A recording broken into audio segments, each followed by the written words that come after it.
Assalamualaikum warahmatullahi wabarakatuh. Waalaikumsalam warahmatullahi wabarakatuh.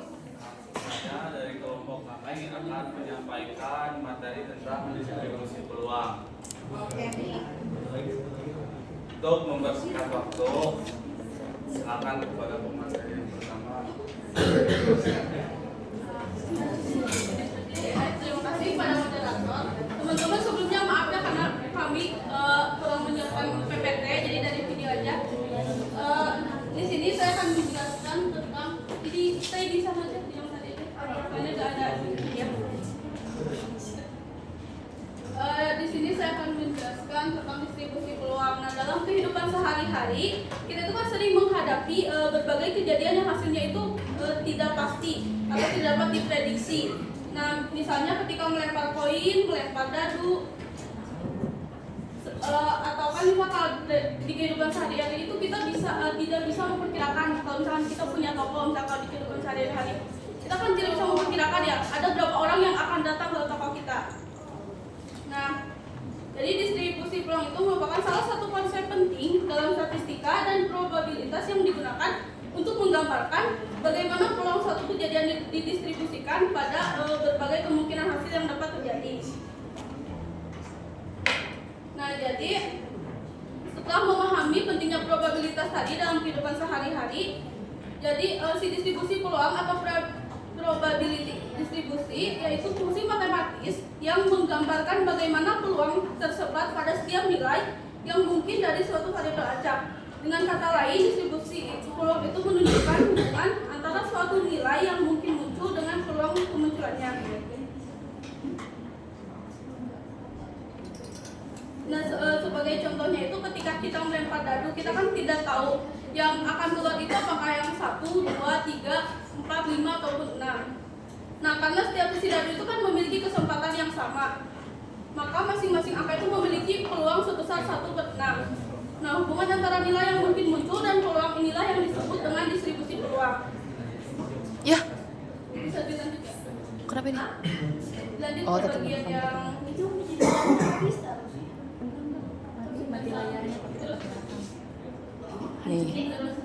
Nih, tuh. Jadi dia mati tapi dia dengar. lagi yang lagi. Nah, ini.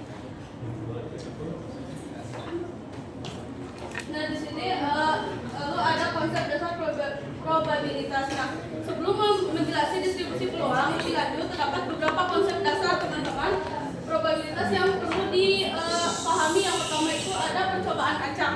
Nah, percobaan acak itu adalah suatu percobaan yang hasil akhirnya itu tidak dapat dipastikan sebelum percobaannya dilakukan, meskipun dilakukan dalam kondisi yang sama. Contohnya itu kayak melempar koin, melempar dadu, mengambil kartu secara acak dari satu set kartu.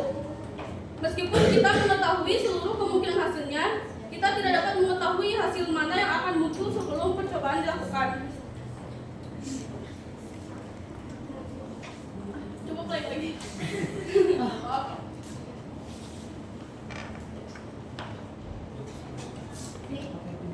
Oh ya.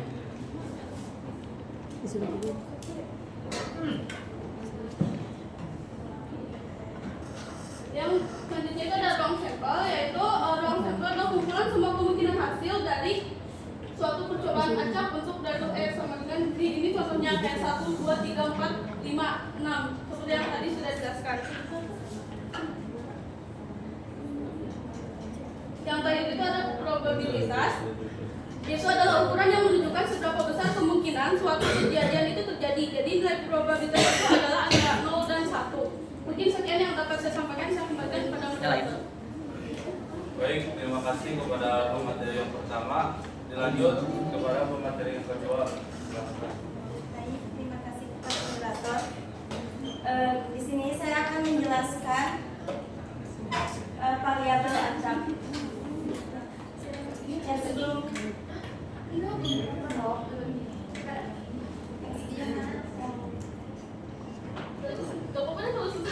Gak apa-apa dijelasin aja ya teman-teman. Variabel acak adalah variabel yang nilainya diperoleh dari hasil suatu percobaan acak.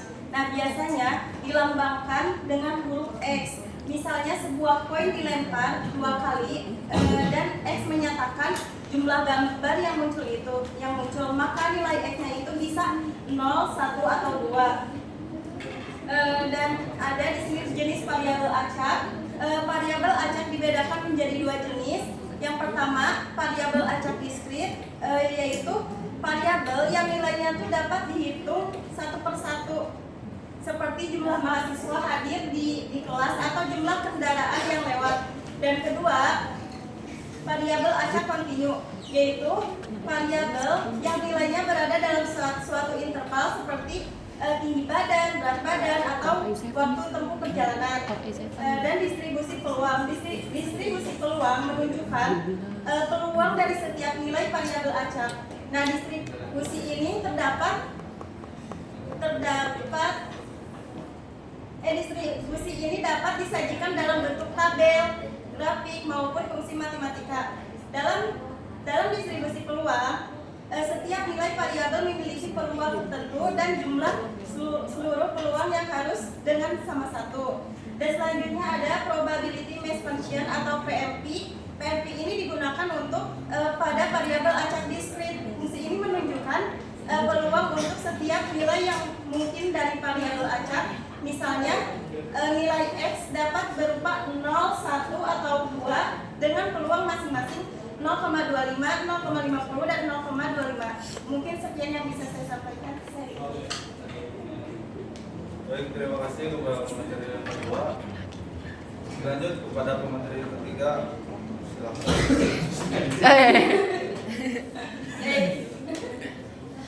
Wah, udah ngejokes aja nih. Udah lucu aja nih. Oke, yang pertama di sini ada PDF atau probability density function. PDF digunakan untuk variabel acak kontinu, berbeda dengan PMF. PDF tidak langsung menunjukkan peluang suatu nilai tertentu, melainkan kepada peluang diperoleh dari luas daerah di bawah kurva. Sifat PDF adalah nilainya tidak negatif dan luas total di bawah kurva sama dengan 1. Lalu yang kedua ada CDF atau Cumulative Distribution Function. CDF merupakan fungsi yang menunjukkan peluang kumulatif bahwa suatu variabel acak bernilai kurang dari atau sama dengan nilai tertentu. Nilai CDF selalu berada antara 0 dan 1, bersifat meningkat dan pada akhirnya mencapai nilai 1. Lalu ada distribusi Bernoulli dan binomial.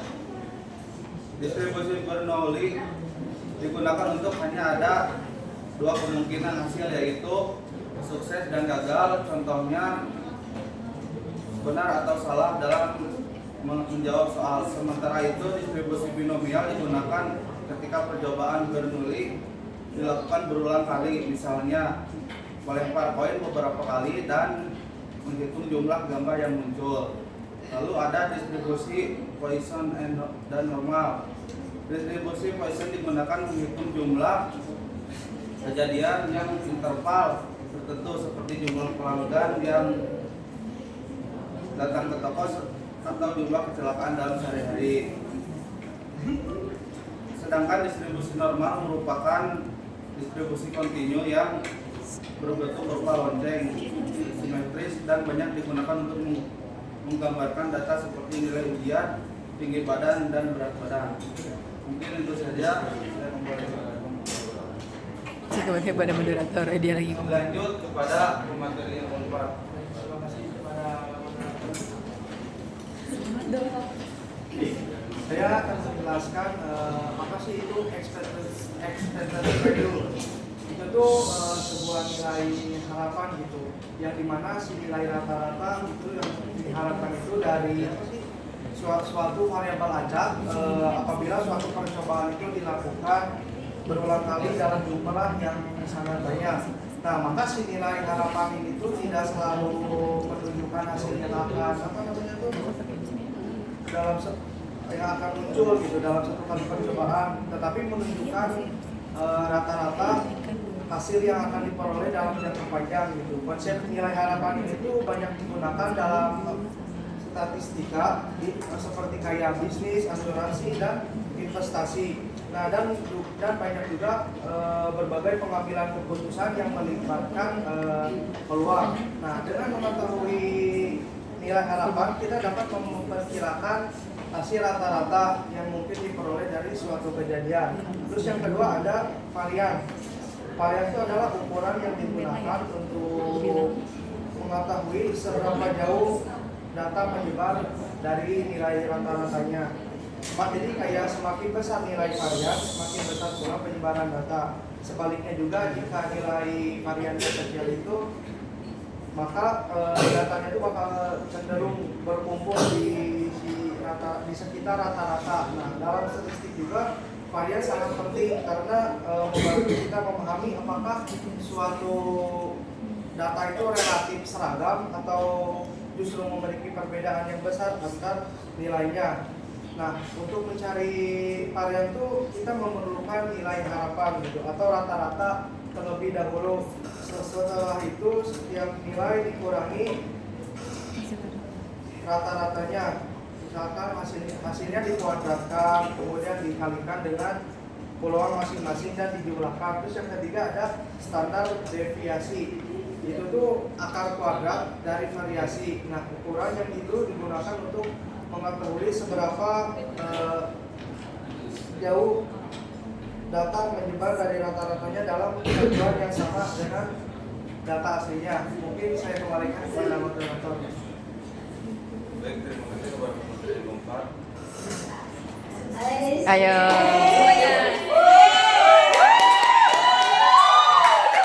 Berdiri, berdiri. Ayo. Uji.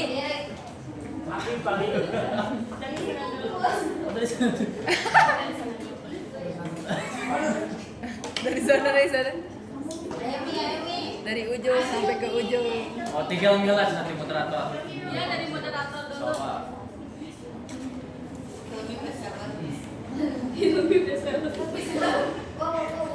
Kenapa distribusi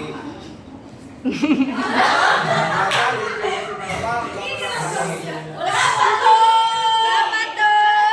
karena dia selalu di tengah-tengah dan tahu semuanya akan simetri.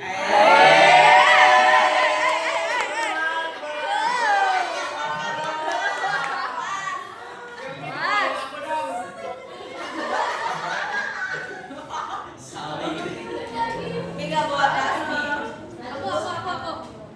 Di binomial itu kan variabelnya cuma ada 2 ya. ya. Sukses atau gagal itu sama kayak kalian pas nembak gebetan. Kalau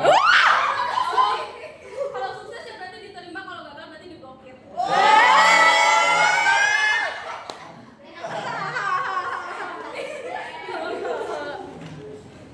Aku distribusi peluang itu kayak hubungan LDR. Ketemunya ada tapi gak pernah pasti kapan.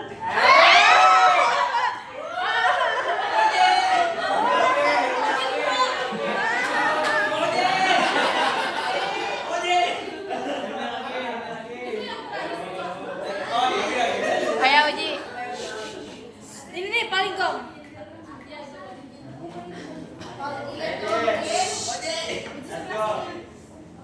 Sini nak. Cepet uji. Cepet. Ayo. Kenapa statistik itu tidak pernah bohong? Kenapa?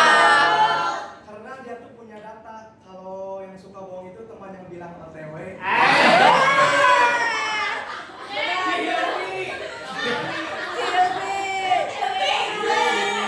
Satu lagi, Be. Satu lagi.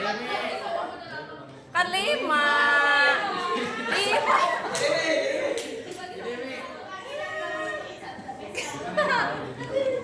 Satu lagi dari bestseller. Distribusi poison itu kayak kiriman paket. Kita tahu datangnya jarang, tapi kalau datang bisa bertubi-tubi.